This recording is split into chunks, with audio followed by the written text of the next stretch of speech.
처음 볼 때에 나의 맘의 큰 고통 사라져 오늘 믿고서 내 눈 밝았네 참 내 기쁨 영원하도다 주 십자가 못 박힘은 속죄함 아닌가 그 긍휼함과 그 은혜 말할 수 없도다 십자가 내가 처음 볼 때에 나의 맘의 큰 고통 사라져 오늘 믿고서 내 눈 밝았네 참 내 기쁨 영원하도다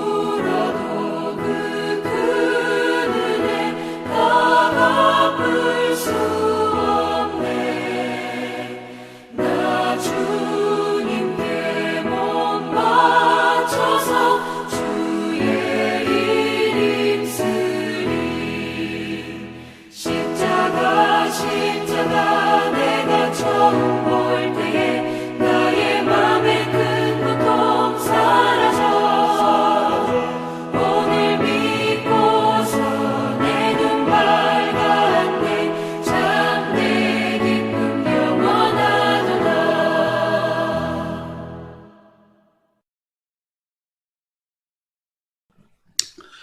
오늘 말씀의 주제는요, 우리에게 임한 하나님의 나라, 이런 제목으로 말씀의 은혜를 같이 나누도록 하겠습니다. 성경 말씀의 본문은 누가복음 17장 20절로 21절 말씀의 제목은 우리에게 임한 하나님의 나라가 되겠습니다. 제가 말씀을 천천히 봉독해 올리겠습니다. 바리새인들이 하나님의 나라가 어느 때 임하나이까 묻거늘 예수께서 대답하여 이르시되 하나님의 나라는 볼 수 있게 임하는 것이 아니요 또 여기 있다 저기 있다고도 못하리니 하나님의 나라는 너희 안에 있느니라. 우리는 이 땅에 살면서 원수 마귀가 있기 때문에 참 안식과 참 평강을 누리지 못하고 있습니다. 우리 심령 속에 믿음이 성령이 주시는 은혜이기 때문에 그 안에 참 평안이 있고 감사가 있고 기쁨이 있습니다. 하나님의 나라가 바로 우리 마음에서 이루어지는 믿음을 이야기합니다. 성령의 기름 부음을 받은 사무엘로부터 성령의 기름 부음을 받은 왕이 있었죠. 사울 왕입니다. 그런데 사울 왕에게 굉장한 고통이 왔습니다. 하나님이 준 고통이 아니고 마귀가 준 고통이 머리가 깨지도록 아프는 큰 고통이 왔습니다. 사울이 당하는 고통이 우리에게도 똑같이 옵니다. 왜? 이 땅은 마귀가 있기 때문에 그렇습니다. 그런데 그 고통에서 해방되는 은혜도 하나님이 우리에게 주십니다. 그것이 바로 사울이 고통받을 때 베들레헴에 사는 목동 다윗이 올라와서 하나님을 찬송하고 하나님의 그 말씀을 나누어 줬을 때 사울의 머릿속에 깨질 듯이 아팠던 마귀가 떠나가 버리면서 그 안에서 참 기쁨을 찾게 됩니다. 그것이 하나님의 나라입니다. 고통의 지옥 속에서는 하나님의 나라라고 볼 수가 없죠. 기쁨의 믿음이 왔을 때, 은혜를 받았을 때 하나님의 나라가 임하는 것입니다. 바로 그 설명입니다. 그래서 하나님의 나라는 너희 안에 있느니라 하는 이 말씀은 내 마음속에 하나님의 나라가 임한다 이것입니다. 이것이 하나님의 성령의 하나님의 치유의 역사입니다. 우리의 정신적 고통도 하나님이 치료해 주실 수 있고 또 육체적인 병의 질고도 하나님의 은혜로 치료될 수 있는 것입니다. 오늘 그래서 이 말씀의 제목은 우리에게 임한 하나님의 나라 이런 주제가 될 것입니다. 여호와의 영혼이 사울에게서 떠나고 여호와께서 부리시는 악령이 그를 번뇌하게 한지라. 자, 이 말씀을 우리가 주목해서 봐야 됩니다. 사무엘로부터 기름 부음을 받을 때 사울 왕은 성령이 임했습니다. 여호와의 영이 사울에게 임했습니다. 오늘날 우리에게도 예수의 십자가의 피가 믿어진 성령으로 거듭난 사람은 우리 마음에 기쁨이 오고 그리고 천국이 내 마음에 이루어집니다.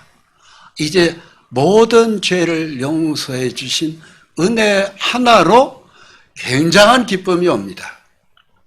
그런데 어느 순간에 사울이 하나님의 말씀을 불순종했습니다. 하나님이 이렇게 하라는데 그대로 못 갔어요. 믿음이 미치지 못한 겁니다. 순종이 안 된 겁니다. 그러니까는 성령이 여호와의 영이 떠나고 오늘날 우리에게도 똑같이 하나님의 영이 우리에게서 떠납니다. 성령이 속에 계신데 하나님의 보호권 안에서 밀려나는 것이죠. 그러면 그 다음에 무슨 일이 벌어질까요? 악령이 그를 번뇌하게 했다. 굉장한 정신적 고통이 오고 육체적 고통이 올 수 있습니다. 악령이 사울을 괴롭히는 것입니다. 오늘날 현대 그리스도인들에게 이런 고통을 받는 사람들이 굉장히 많이 있습니다. 나한테 왜 이런 고통이 오냐? 내가 예수 믿는데, 내가 천국 가는 구원의 확신이 있는데 왜 내가 이렇게 고통을 당하느냐? 왜 집안이 이렇게 되느냐? 만사가 형통해야 맞는 거 아니냐? 근데 왜 만사가 불통하고 울고 싶은 날들이 많으냐? 바로 그것이 악령이 그를 번뇌하게 하기 때문에 그러합니다. 여기서 해방될 수 있는 길이 있을까요? 있습니다. 하나님은 성령으로 거듭난 우리를 고통에서도 해방시켜 줍니다. 그것이 바로 사울이 사는 길이었고 오늘날 우리가 살 수 있는 길이라는 거죠. 바로 악령이 사울한테 이를 때에 베들레헴에 사는 어린 소년 다윗을 불러온 것입니다. 왜 불러왔을까요? 비록 나이는 사울 왕보다 훨씬 어리지만 신분은 사울은 왕이지만 하나님이 쓰는 종은 말씀을 불순종하는 사울에게서는 떠난 거예요. 누구에게 임했을까요? 베들레헴의 나이 어린 천한 목동 다윗입니다. 다윗은 순수했고 깨끗했고 오직 들판에서 양을 돌보면서 하늘을 늘 바라보면서 그 믿음의 생활이 합격점이었던 것이거든요. 하나님 마음에 참으로 마음에 드는 사람이 사울 왕보다는 베들레헴의 천한 목동 다윗이었습니다. 그 다윗이 늘 찬송하고 다윗이 늘 하나님을 가까이 하니까 능력이 나타나는 거예요. 여러분 보세요. 하나님이 능력이 나타나는 것은요, 그가 굉장한 왕의 신분, 많이 배웠기 때문에 신분이 높아서 왕이나 출세 성공했기 때문에 하나님의 능력이 나타나는 게 아닙니다. 그럼 누구에게 나타날까요? 베들레헴과 같이 오직 주님만을 딱 바라보는 사람. 많이 배우지 못했어도 세상에서는 손가락질을 받은 천한 사람일지라도 그의 심령이 청결하면 오직 하나님만 바라보면 하나님이 능력의 도구로 딱 택하셔요.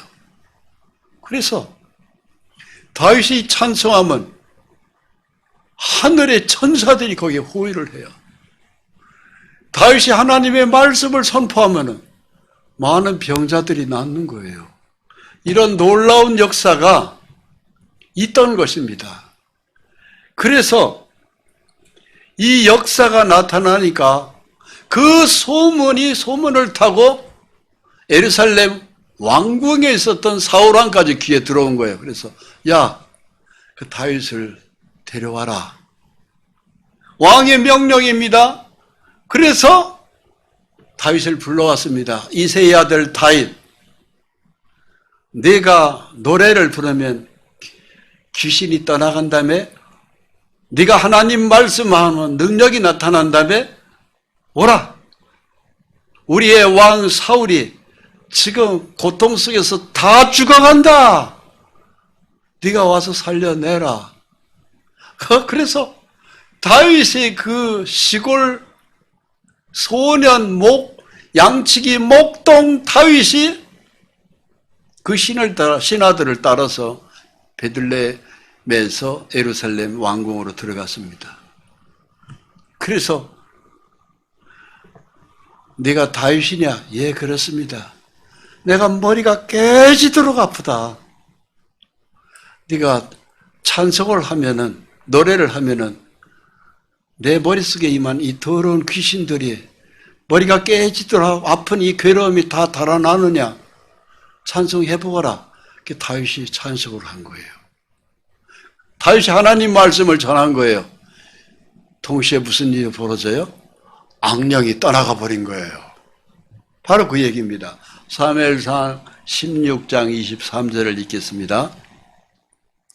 하나님께서 부리시는 악령이 사울에게 이를 때 다윗이 수금을 들고 와서 손으로 탄즉 사울이 상쾌하여 낫고 악령이 그에게서 떠나더라. 아멘. 놀라운 역사입니다. 악령은 성령의 은혜로 떠나가는 거예요. 성령만이 귀신을 내보냅니다. 제 교회 다음 주에 우리 지역에서 무당했던 여자분이 다음 주에 제 교회에 오도록 돼 있어요. 무당 생활을 많이 했는데 자꾸 집안이 복잡하고 더 꼬이고 더 고통스럽고 더 괴롭고요. 그래서 이분이 우리 교회로 나오겠답니다. 우리 교회 모습을 그 근접거리에서 지켜보니까 이 교회에 나오면은 여기저기 뭉쳐있고 맺혀있는 집안에 그 수많은 우환질고가 해결될 것 같은 뭔가 기대감을 가지고, 사실은 오늘서부터 나온다고 그랬는데 사정이 있어서 다음 주부터 오겠다는 이야기를 오늘 아침에 들었습니다. 여러분, 이 세상에 마귀가 있어서 많이 고통스럽습니다. 예수 안 믿는 사람도 그렇고 귀신을 섬기는 무당을 하는 사람도 그렇고 점쟁이도 그렇고 또 예수 믿는 사람들도 말씀에서 불순종한 것 때문에 당하는 많은 고통이 있어요. 즉 마귀가 괴롭히는 것이죠. 해결할 수 있는 길은 딱 하나예요. 사울이 고통스러웠을 때 베들레헴에 천안 먹던 다윗을 불러서 네가 노래해봐라. 네가 하나님 말씀을 해봐라. 그러자 다윗이 수금을 가지고 와서 그것은 오늘날 기타 같은 거예요. 자기를 그 악기를 통해서 만지작거리면서 노래를 하는 게 찬송했는데 신기한 일이 벌어지는 겁니다. 왕의 머릿속에 있는 귀신이 악령이 떠나가 버린 거예요. 나가버린 거예요. 할렐루야. 그게 하나님의 역사예요.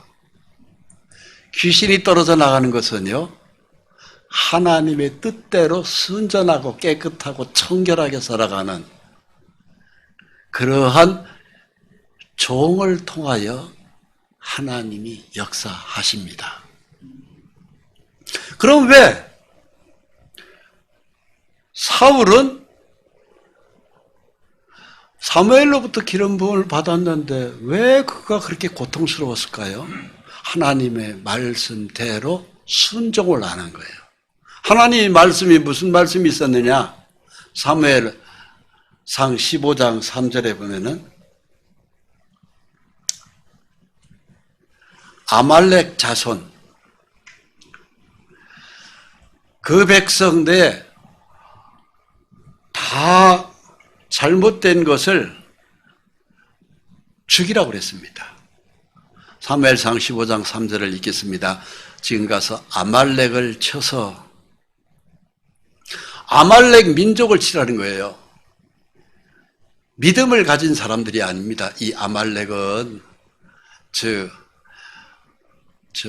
귀신을 숭배하는 민족이에요. 그리고 귀신을 숭배하더라도 고약하게 숭배한 사람들입니다. 즉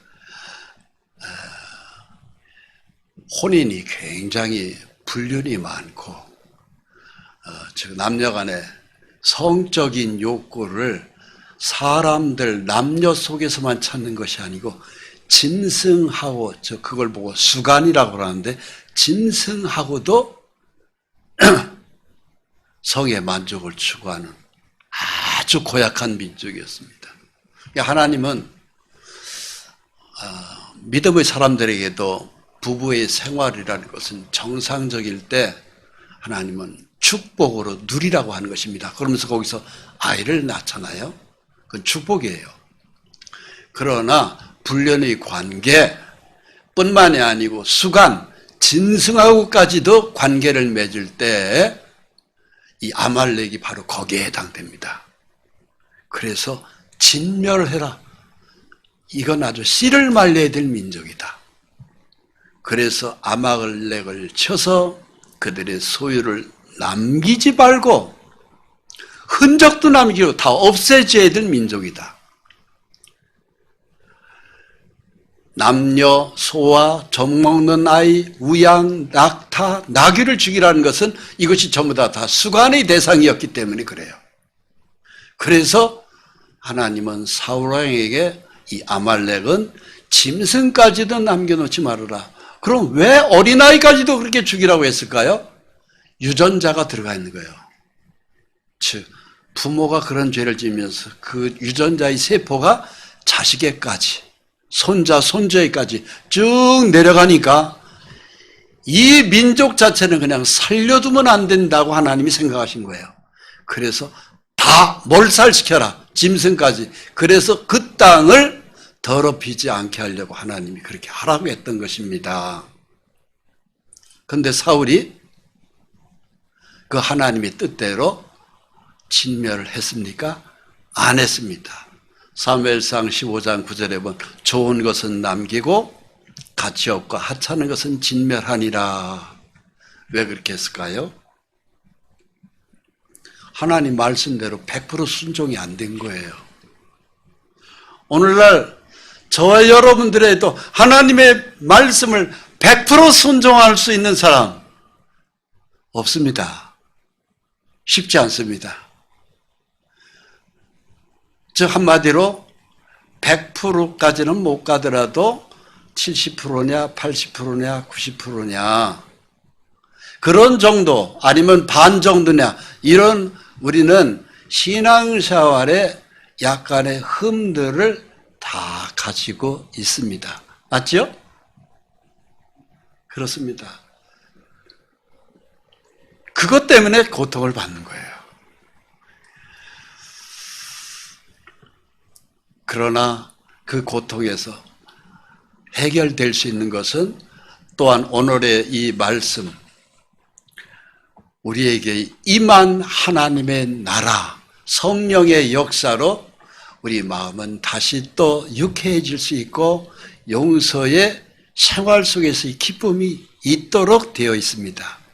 할렐루야. 예. 우리가 100% 순종 안 했다고 해서 사울왕과 같이 다 저주만 받아보세요. 누가 하나님 섬기겠어요? 설령 흠들이 있다 할지라도 성령의 하나님의 역사에 거기에 신앙의 초점을 맞추면 모든 것이 다 회복됩니다. 어찌됐든 당시의 사울왕은 하나님을 굉장히 실망시켰습니다. 그래서 내가 사울왕을 세운 것 자체를 하나님이 후회한다고 말씀하셨습니다.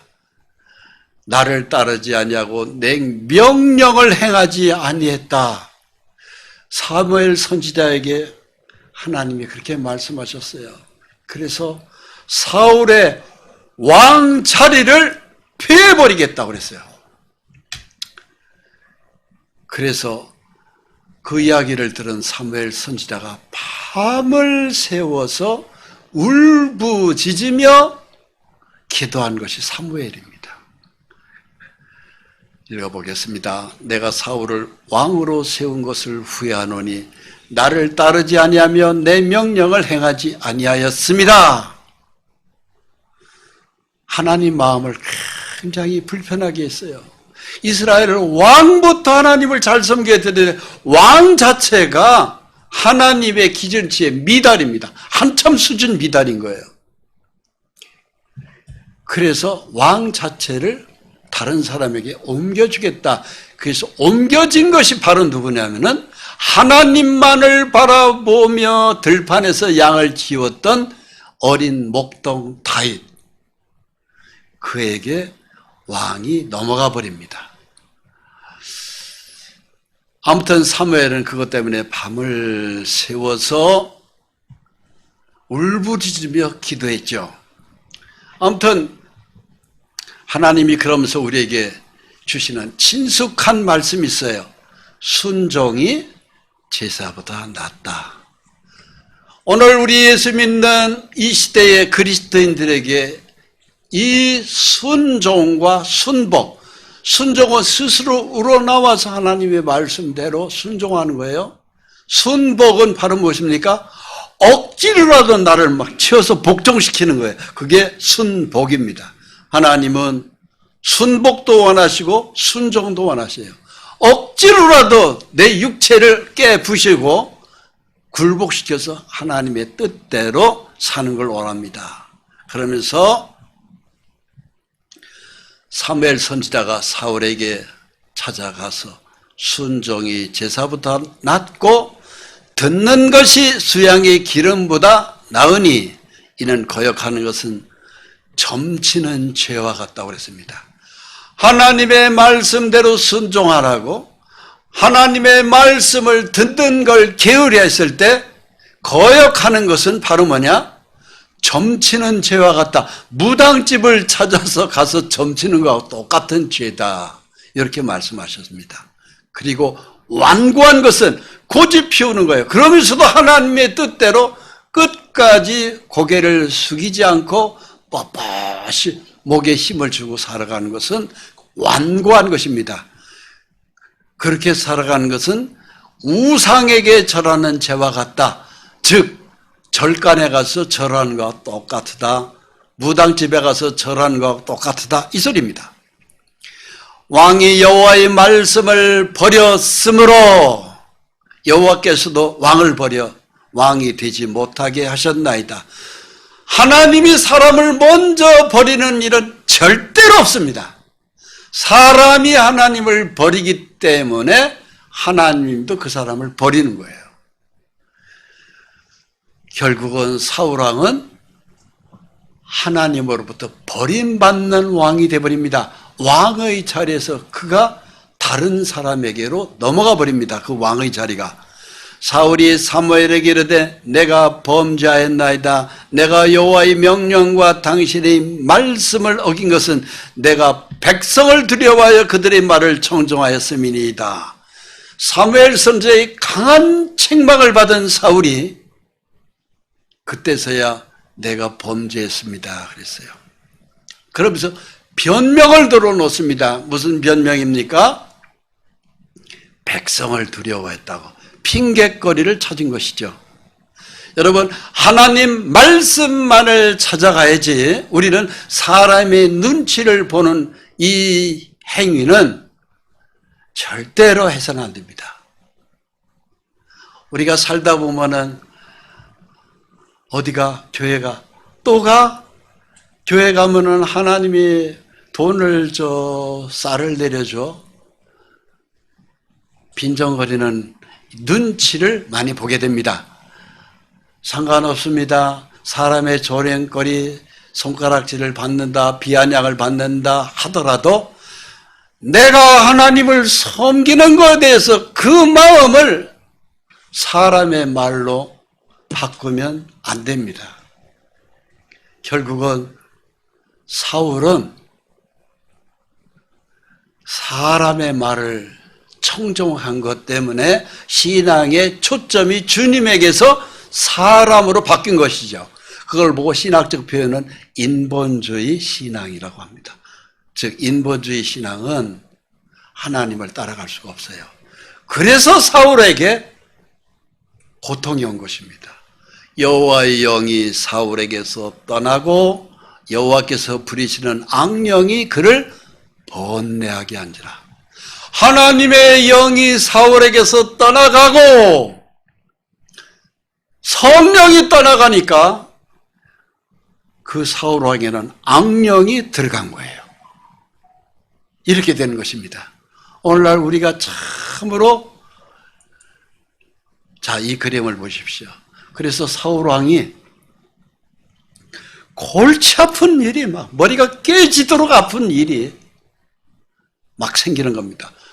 즉 정신적인 굉장한 혼란이 나오고 어떻게 해야 될지를 모르겠고 중심이 잡히지 않고 마음이 늘 산란스럽고 고통스럽고 밤에 잠을 이룰 수가 없고 너무너무 고통스러운 것이에요.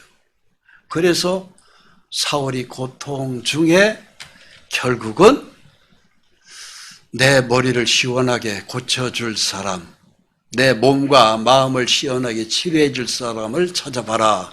신하한테 얘기하니까 베들레헴에 어린 목동 다윗이라는 청년이 있습니다.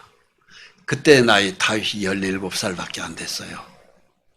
그야말로 귀에 솜털도 잘 빠지지 않는 아주 청순한 목동입니다. 양의 털을 깎고 똥이나 치우는 그야말로 시골 순둥이입니다. 그런데 다윗은 청결했어요. 순수했습니다. 하나님만을 바라봤습니다. 그러면서 다윗은 여호와는 나의 목자라고 그랬습니다.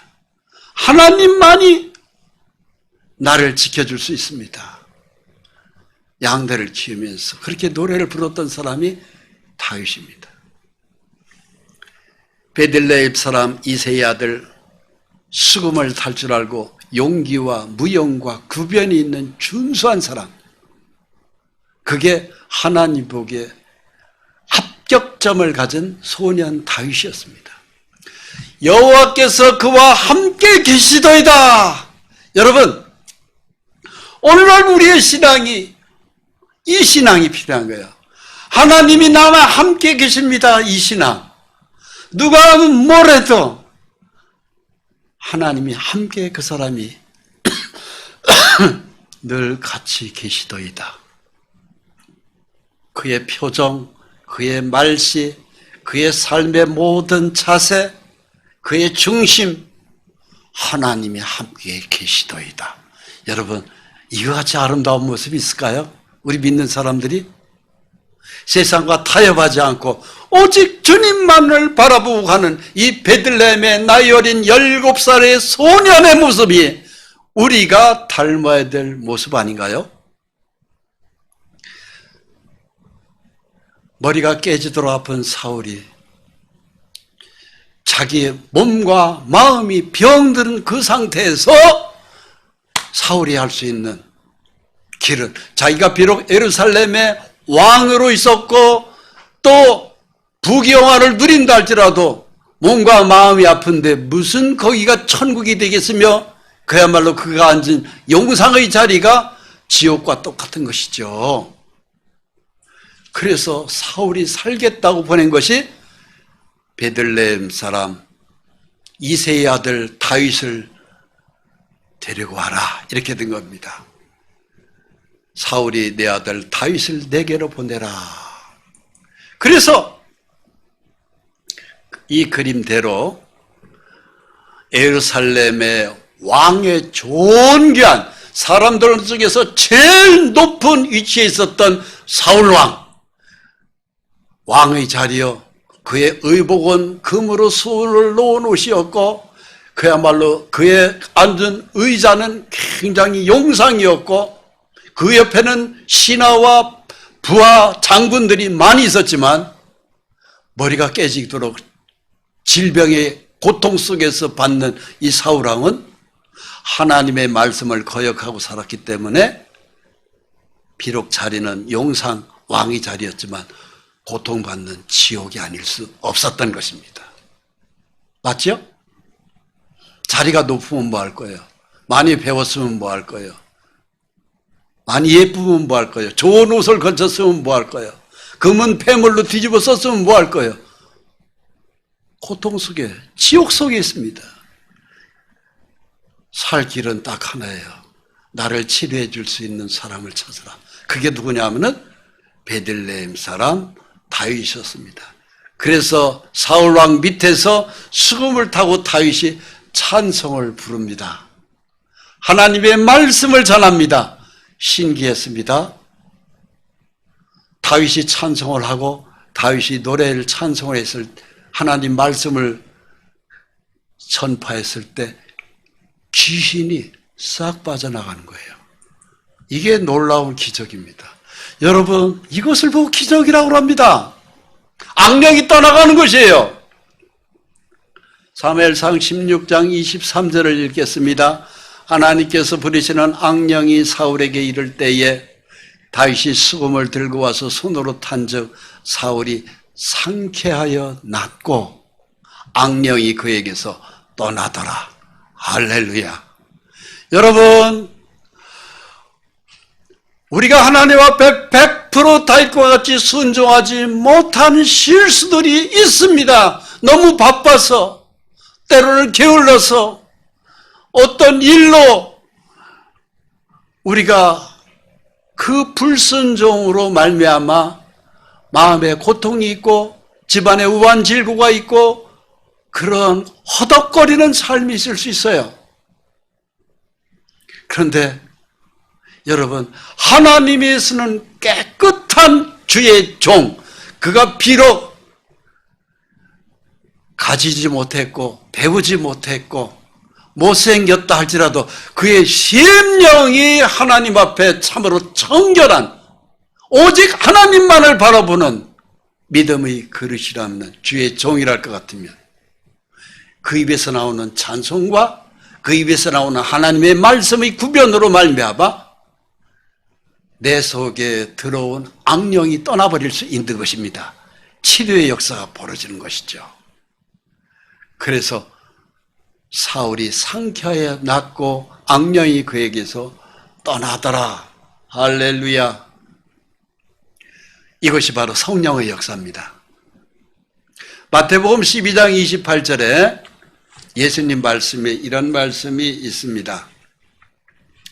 그러나 내가 하나님의 성령을 힘입어 귀신을 쫓아내는 것이면 하나님의 나라가 이미 너에게 임하였느니라.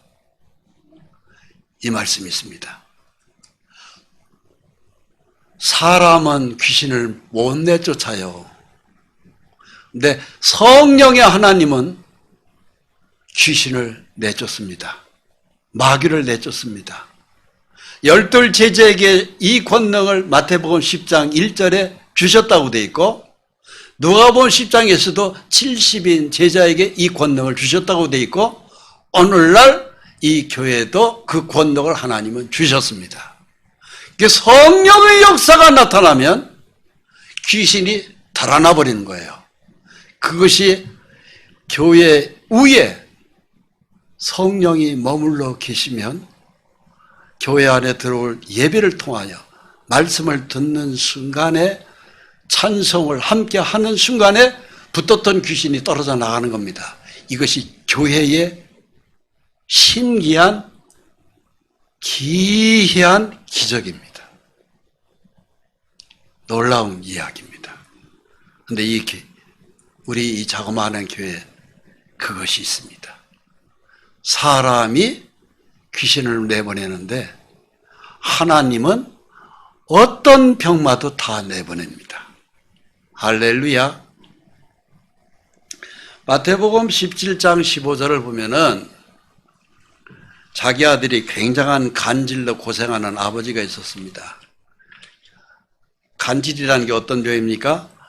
막 넘어지고 자빠지고 입에다 거품 물고 눈에 막 초점을 잃어버리고 막 그 간질 환자 쓰러져서 막 대걸대걸 굴러는 모습 보면은 막 다 도망가잖아요.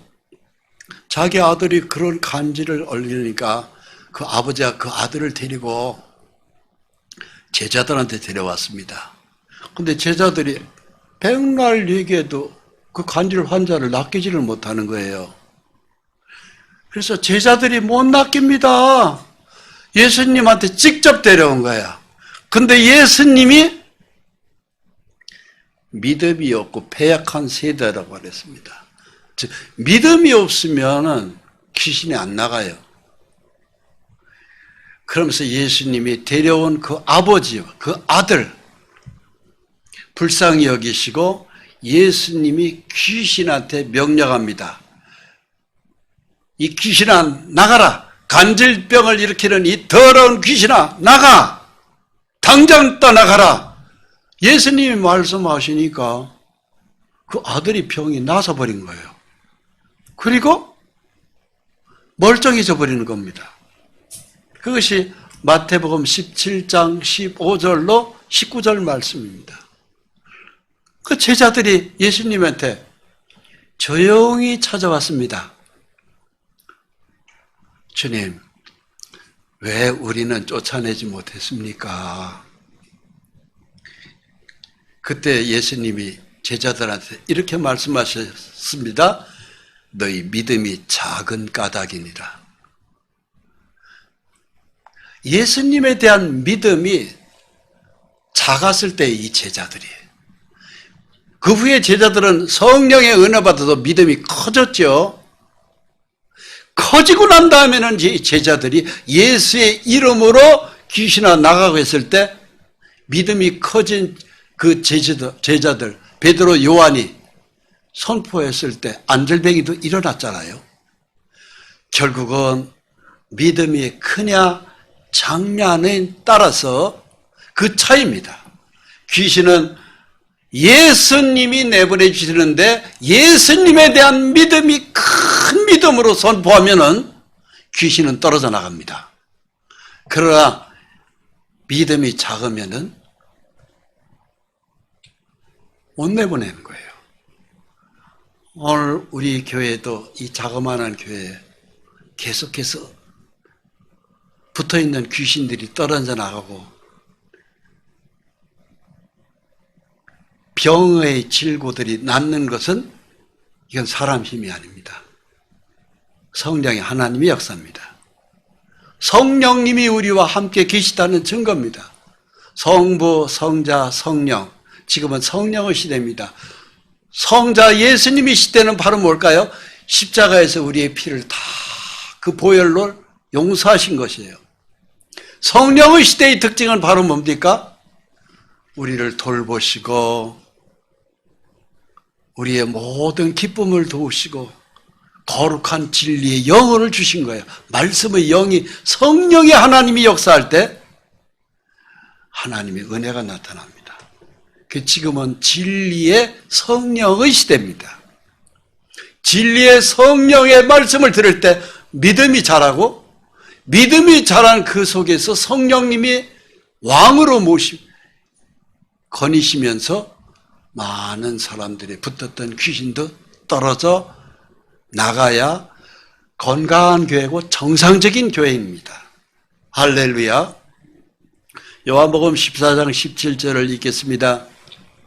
그는 진리의 영이라.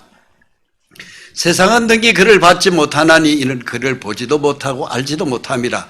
그러나 너희는 그를 아나니 그는 너희와 함께 거하시며 또 너희 속에 계시겠습니다. 성령님이 계시면 성부, 성자, 성령 하나님이 함께 계셔요. 그래서 예수님이 했던 행정을 성령의 하나님은 그대로 하시는 겁니다. 성령의 하나님이 우리 속에 계시면 특징이 있어요. 바로 뭐냐? 모든 죄를 용서받습니다. 성령으로 용서받는 것이죠. 이사야 53장 5절, 6절 말씀. 이 말씀은 이사야 선지자의 유명한 말씀입니다. 아마도 구약 성경을 가장 소중히 여기는 대표적인 말씀은 이 말씀일 것입니다.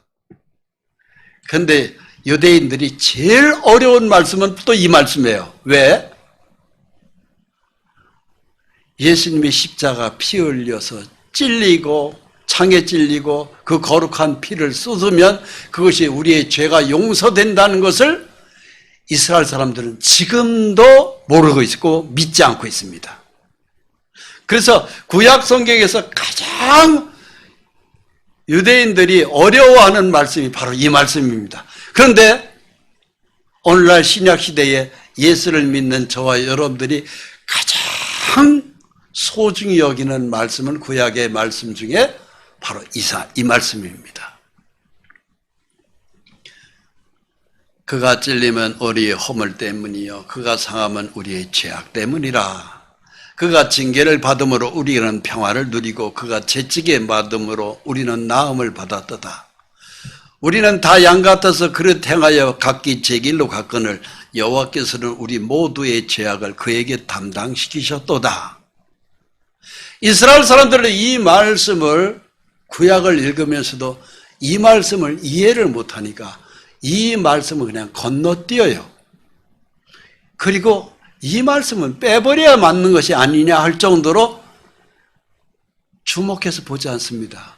그런데 신약의 예수 그리스도를 믿는 저와 여러분들은 이 말씀같이 소중한 게 없습니다. 왜? 예수님이 십자가에서 찔림으로 우리의 죄 때문에 죄 문제가 해결되었고 그분이 십자가에서 매를 맞음으로 말미암아 채찍에 맞음으로 우리는 나음을 얻었도다. 모든 죄에서의 해방이에요. 우리는 각자 양과 같이 그릇된 길을 갔다 할지라도 우리의 모든 죄를 예수님이 되게 다 짊어져 못이 박히고 매를 맞으시고 창에 찔려서 우리 죄를 완전히 해결하신 거예요. 그래서 죄에서는 완전 해방. 이것이 예수님의 십자가 피입니다. 근데 유대인들은 이걸 안 믿는 거예요. 왜 안 믿을까요?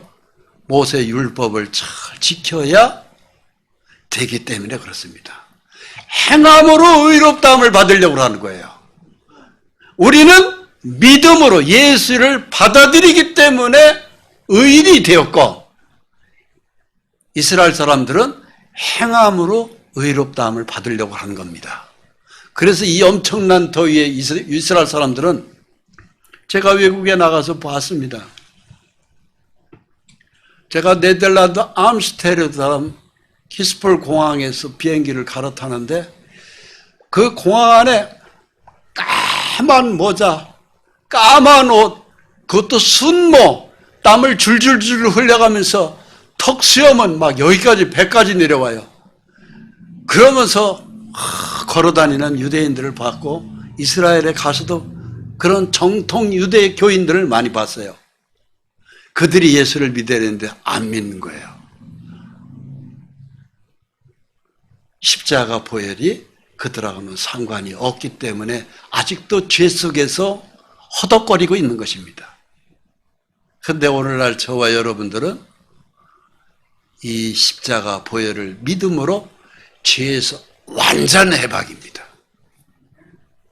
이 기쁨, 죄에서 우리를 완전히 해방된 이 기쁨이 성령의 하나님이 우리에게 주는 최고의 선물입니다. 그 선물은 지구만한 금덩어리하고도 바꿀 수 없는 선물입니다. 그 선물을 받으셨습니까? 정말로 소중하게 여기는 선물이 믿음으로 왔나요? 그 성령의 하나님이 내 속에서 이루어졌을 때 우리는 주님을 구주로 모실 수 있는 거예요. 이것이 성령이 주는 첫 번째 중요한 세례라고 합니다. 성령이 주는 죄 용서지요. 그래서 이 성령의 세례를 우리가 다 받아야 돼요. 그런데 어느 순간에 사도행전의 19장에 보면은 그 위대한 바울이 에베소 교회를 갔습니다. 에베소에 있는 많은 예수 믿는 사람들이 있다고 하는 얘기를 들었습니다. 모아놓고 바울이 얘기했습니다. 너희가 믿을 때 성령을 받았느냐? 그렇게 물었습니다. 근데 그들이 에베소에 있는 사람들이 뭐라고 하냐면은 예수 믿는데 뭐라고 하느냐면은 우리는 성령이 계심도 듣지 못했습니다 하는 얘기가 사도행전 19장 2절에 기록되어 있어요. 여러분, 성령의 하나님이 내 속에 믿음을 가지고 내 가장 심령 속에 평강과 감사와 기쁨으로 모든 죄 용서의 시원한 해방 내 속에 와 있어야 돼요. 바울이 그래서 물었습니다. 너희가 무슨 세례를 받았느냐? 요한의 세례입니다. 그랬어요. 요한의 세례가 바로 뭐예요? 회개만 하는 거예요. 회개만. 회개에서 완전히 용서의 기쁨으로 바뀌어야 되는데 이것이 안 된 거예요. 안타깝죠. 그래서 바울이 한 사람 한 사람을 안수하면서 성령 세례를 베풀어 주는 것이 사도행전 19장 7절서부터 나옵니다. 우리도 성령의 세례를 받을 때 어떤 일이 벌어집니까? 평안이 옵니다. 굉장히 저는 평안이 와요. 우리 속에, 심령 속에. 요한복음 14장 27절을 읽습니다. 평안을 너에게 끼치노니 곧 나의 평안을 너에게 주노라. 내가 너에게 주는 것은 세상이 주는 것 같지 아니하니라. 너희는 마음에 근심하지도 말고 두려워하지도 말라. 이 성령이 주시는 예수의 십자가 보혈의 복음이 믿어지고 나면은 평안이 옵니다. 어딜 가나 평안이 옵니다. 그리고 어딜 가나 천사들이 따라다닙니다. 최소한도 천사가 2 이상이 따라다닙니다. 어떤 위험도 없습니다. 염려와 근심도 없습니다. 늘 마음에 믿음의 천국이 이루어집니다. 그래서 우리의 심령이 성전이 되는 것이죠. 고린도전서 3장 16절을 읽겠습니다. 너희가 하나님의 성전인 것과 하나님의 성령이 너희 안에 계신 것을 알지 못하느냐. 하나님의 성령이 우리의 심령 속에 가장 중심에 딱 와 계셔요. 그래서 늘 하나님이 우리에게 말씀을 주시고 이 성령의 하나님을 왕으로 모시고 거룩한 영과 더불어서 믿음의 삶을 살아가는 것입니다. 그러나 그렇지 못할 때는 자기 육체를 따라서 살아요. 내가 이러니 너희는 성령을 따라 행하라. 그리하면 육체의 욕심을 이루지 아니하리라. 여러분, 성령을 따라서 사는 것은 내 속에 들어온 진리의 말씀을 따라서 사는 것입니다. 그렇게 한 사람은 괴로워서 못 살아요. 근데 그 성령이 어디 계신가요? 교회에 머물러 계세요. 그리고 성령은 우리 속에서 무슨 일을 하실까요? 기쁨을 줍니다. 너희가 내 안에 거하고 내 말이 너희 안에 거하면 무엇이든지 원하는 대로 구하라. 그리하면 이루리라. 하나님의 말씀이 계속해서 로고스의 말씀, 레마의 말씀, 우리 심령 속에서 계속 말씀이죠. 우리 말씀 속에서 말씀이 생각난다? 그것은 성령이 내 속에서 말씀이 하시는 것입니다. 교회에서 오늘도 이렇게 주일 예배에 말씀을 주신다? 성령이 이르시는 말씀은 우리의 사람의 관절과 골수를 찔러 쪼개기까지 하며 우리의 붙어있는 악령이 떠나갑니다. 내가 이것을 너에게 이르면 내 기쁨이 너희 안에 있어 너희 기쁨을 충만하게 하려 합니다. 하나님의 말씀을 들을 때 내 속이 시원합니다. 교회에 있을 때나 집에 가서 쉴 때나 하나님의 말씀이 나를 스치고 지나갑니다. 이 모든 것들이 성령님의 역사이죠. 이 성령의 역사를 받을 때 다윗은 하나님의 말씀이 다윗 성에 들어올 때 그 앞에서 춤을 추면서 노래했다고 그랬습니다. 하나님의 말씀이 들어올 때 얼마나 기쁨이 오는지 다윗은 왕복에 벗어버리고 왕관을 집어던지고 베옷을 입고 춤을 췄다고 그랬습니다. 이것이 다윗의 기쁨이요 오늘날 우리의 기쁨입니다. 왕의 자리는 사울에게서 성령의 충만함을 받고 살아가는 다윗에게 왕권이 넘어가 버렸습니다. 하나님이 옮겨주셨습니다. 베들레헴의 천한 목동이었던 다윗은 이제는 목동이 아니라 그는 왕의 자리에 앉았습니다. 그리고 빼앗겼던 하나님의 말씀의 법궤가 진중에 들어올 때 다윗은 자기 왕관을 집어던졌습니다. 왕복을 벗어버렸습니다. 제사장복 하얀 베옷을 입었습니다. 나는 하나님을 섬기는 제사장이다 이겁니다. 예, 하나님을 섬기는 것이 더 기쁨이고 가장 내가 최고의 아름다운 순간은 하나님을 섬기는 제사장 옷을 입는 것이다 그랬습니다. 여러분, 그것이 다윗의 기쁨입니다. 그래서 다윗은 이렇게 베옷을 입고 춤을 췄던 것입니다. 여러 사람들이 봐도 심지어 다윗의 아내 미갈이 막 창문으로 내다보고 비웃었습니다. 왕이 채신머리 없이 왕복을 벗어 던지고 여러 백성들 앞에서 춤을 춘다고. 그때 다윗이 그랬습니다. 누가 뭐라 할지라도 하나님의 언약의 말씀의 법궤가 내 진영에 들어오는데 나는 너무너무 기뻐서 춤을 출 수밖에 없다. 너는 나를 비웃을지라도 나는 춤을 추겠다. 이것이 다윗입니다. 여러분, 이 모습 가장 아름다운 모습 아닙니까? 사무엘하 6장 14절로 15절 말씀 읽겠습니다. 다윗이 여호와 앞에서 힘을 다하여 춤을 추는데 그때에 다윗이 배 예봇을 입었더라. 배 예봇이 바로 뭐예요? 하나님을 섬기는 사람들이 입는 하얀 옷입니다. 이 옷이에요. 하얀 옷을 입고 왕의 화려한 옷 필요 없다. 내가 하나님이 말씀이 내 속에 들어오는데 이거보다 기쁜 게 없다. 그랬더니 다윗은 베들레헴의 17살 소년 목동의 모습으로 돌아간 거예요. 그리고 잠시 이 기쁨을 이기지 못하고 왕복을 벗어버리고 춤을 추는 이 다윗의 이 멋있는 모습, 이 활기찬 모습, 이 기쁨이 충만한 모습, 오늘 우리가 닮아야 될 모습입니다.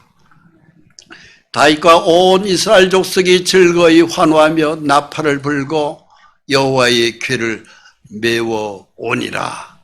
아멘. 오늘도 하나님의 영이 머물러 계신 이 자그마한 교회, 우리 속에서 성령의 하나님이 이렇게 우리 귀를 여시고 마음을 여시고 눈을 여시고 보여주시고 들려주시고 가슴에 소중하게 이 믿음에 서거라. 그럴 때 하나님이 치유의 역사가 나타납니다. 우리의 불선족의 죄가 용서됩니다. 우리의 질고에 몸의 병마가 떠나갑니다. 우리의 머리를 깨도록 아프는 악령이 사울에게 떠나가듯이 우리에게도 그러한 기적이 벌어지고 우리 자신과 자손과 가정과 우리의 직장이 그야말로 기쁨으로 충만한 승리하는 날들로 하나님은 우리를 오늘도 축복하십니다. 기도하겠습니다. 하나님 아버지 감사합니다.